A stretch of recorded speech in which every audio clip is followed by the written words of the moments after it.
When we got the call to come back to one of the greatest show weekends of the last 2 decades, we dropped everything and started making plans. This particular show calls cars from all corners of the hot rod universe to make the trek for an epic few days. So the first call we made was to our friends at Stewart Warner. The first, last, and only name engages for any crowd of self-respecting hot rodders literally makes sure that their cars get to the show. And get there in style too, kid. So, sit down and hold on.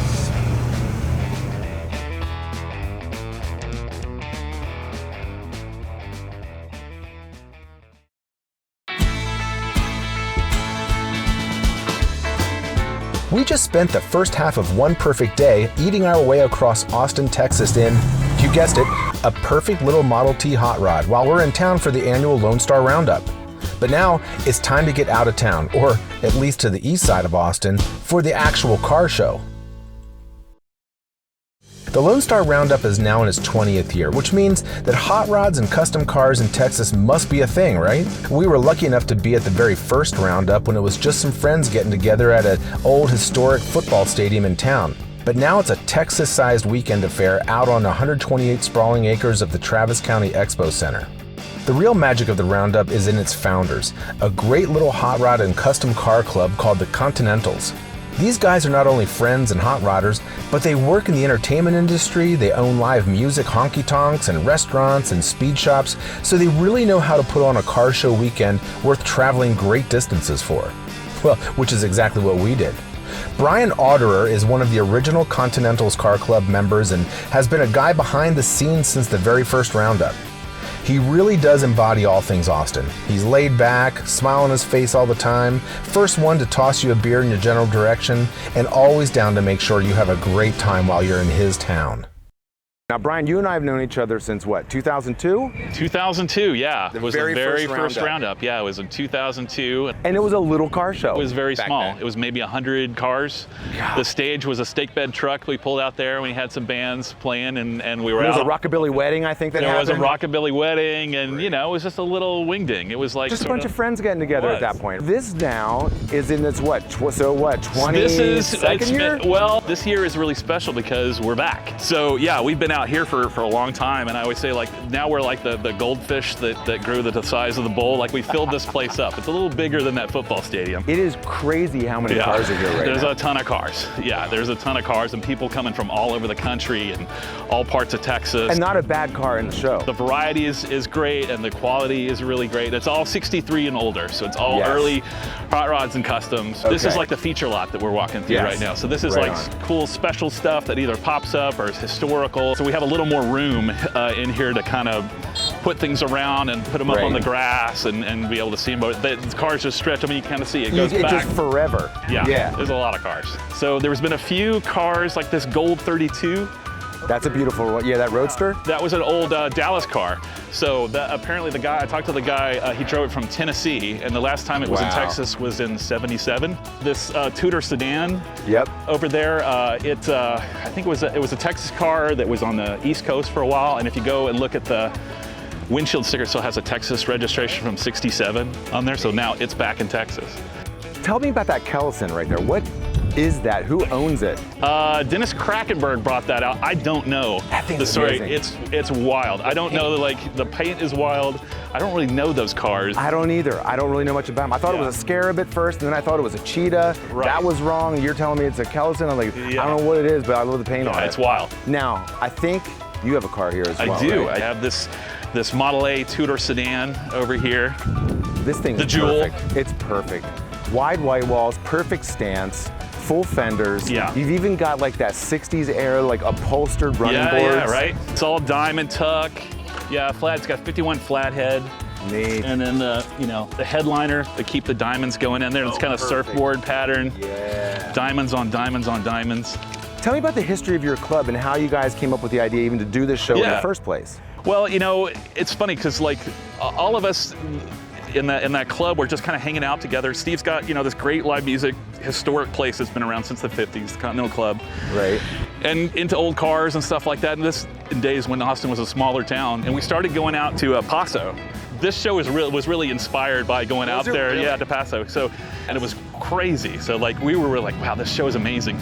But the funny thing was, like in the evenings, when things slow down, there's like nothing to do. Yeah, right. And like we're used to going out to the Continental Club. Like we have a good time in Austin.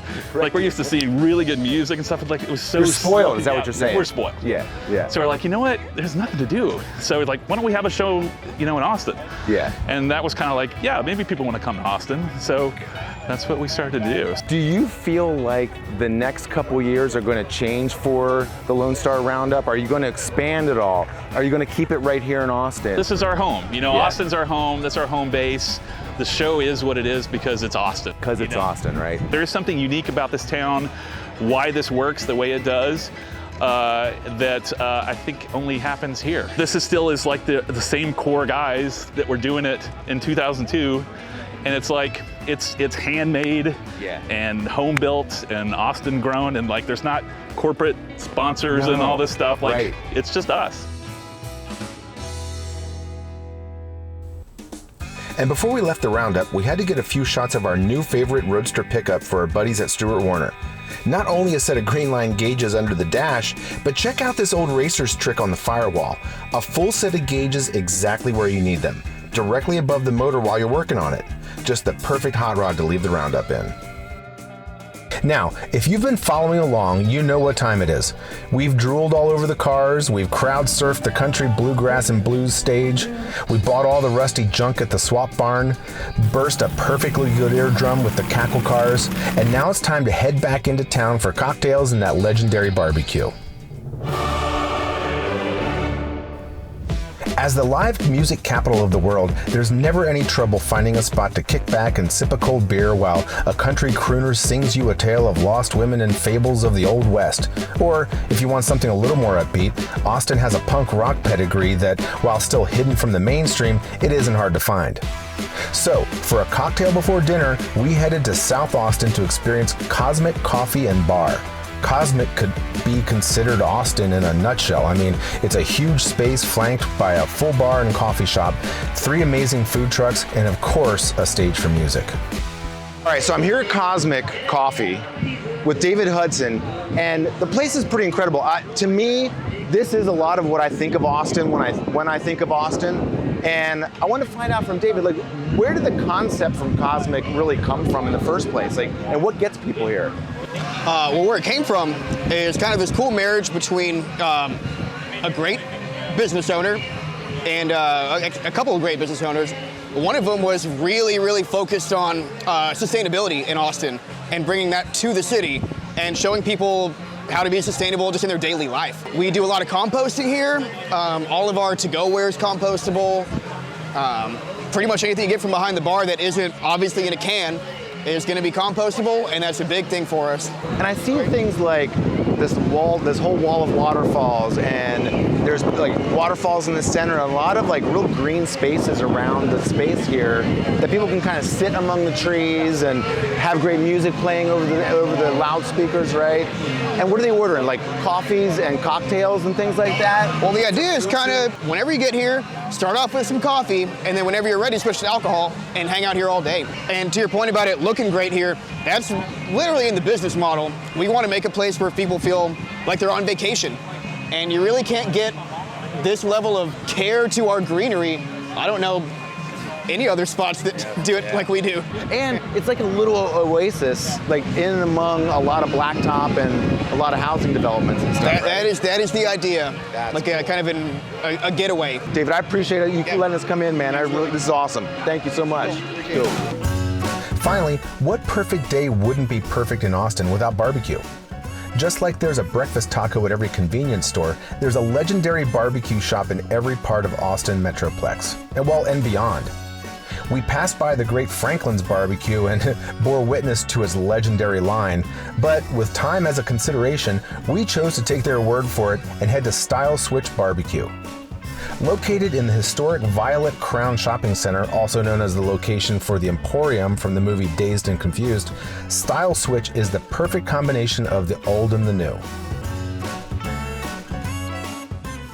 All right, Ricky. Yes. We're in the back of Style Switch. Yes. No one gets to see this. For the most part, yes. Yeah, good. All right. Everything I eat here it almost tastes like the meat almost tastes like butter. You know what I mean? Like it tastes different here than anywhere else I've had barbecue. Why is that? I've been cooking brisket, I don't know, maybe 20, 25 years. For anybody who's doing barbecue, you know, I can say I do 5 briskets in the backyard. That's kind of cool. But when you're doing 150 to 200 and be consistent, it's a little harder. Does that kind of turnover like daily?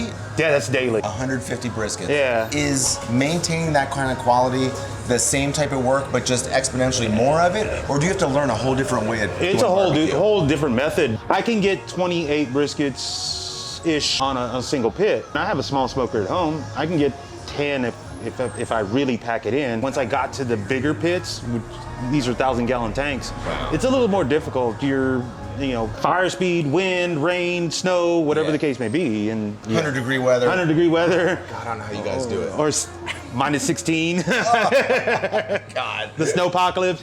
Hey, can you walk us through some of this stuff? Sure. I've got pork butts and briskets. Oh man, look at that. And I'll start opening them up. Oh yeah. These have been on since about 9 o'clock, and we're getting really close. Right now they're servable, but what we want to do is break down that interior fat. So we'll wrap them in butcher paper, they'll go back in, and then we'll cook them even hotter to break down that fat. How much does each of these weigh? Typically we got you get a 15-pound brisket, we'll trim it down to 12 pounds. After cook, you're looking at about 6 to 5 pounds. Is this a day? Yeah, this is for tomorrow. This is all for tomorrow. This is all for tomorrow. One day tomorrow. Yeah, Wow. so when we are done with these, they'll go into a warmer.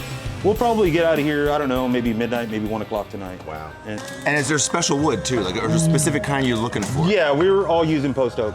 Is that a flavor thing? Yes. I've tinkered with mesquite, which that seems to be the big thing here in Texas.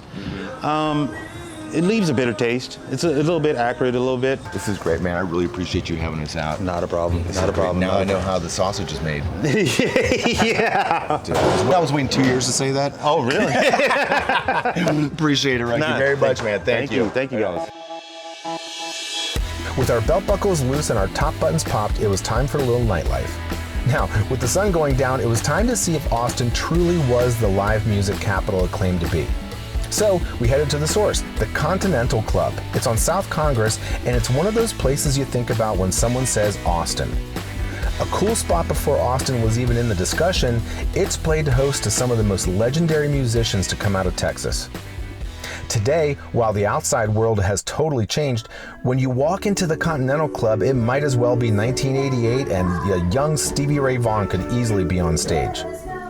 Naturally, with the Roundup going on, we saw our fair share of gearheads and pinups, but we also noticed that in Austin, there's no one right way to do music. An eclectic crowd ranging from hipsters to bikers, from college kids to boomers, all seem to be there for one thing and one thing only: live music. Should you choose to do more than eat and drink, Austin is very much an outdoor living town as well. Countless trails and hikes are easily accessible, and all you have to do is head down to Lady Bird Lake and you'll find thousands out walking, riding, or even boating. The hill country is dotted with small towns, each with its own story to tell, and a town square to explore. So if the urban life isn't for you, don't fret. The country is just a few minutes away. So there's a quick guideline to what a perfect day might look like when there's no car show happening. But hey, there was a show, and it's a big one. So make sure you get to Austin for the 21st annual Lonestar Roundup. With Steve Wertheimer's Continental Club, South Congress, all the restaurants and hotels and all the great tchotchke shops, and get yourself a pair of boots too, there is no shortage of things to do in Austin. And you're gonna find that's more than just one perfect day.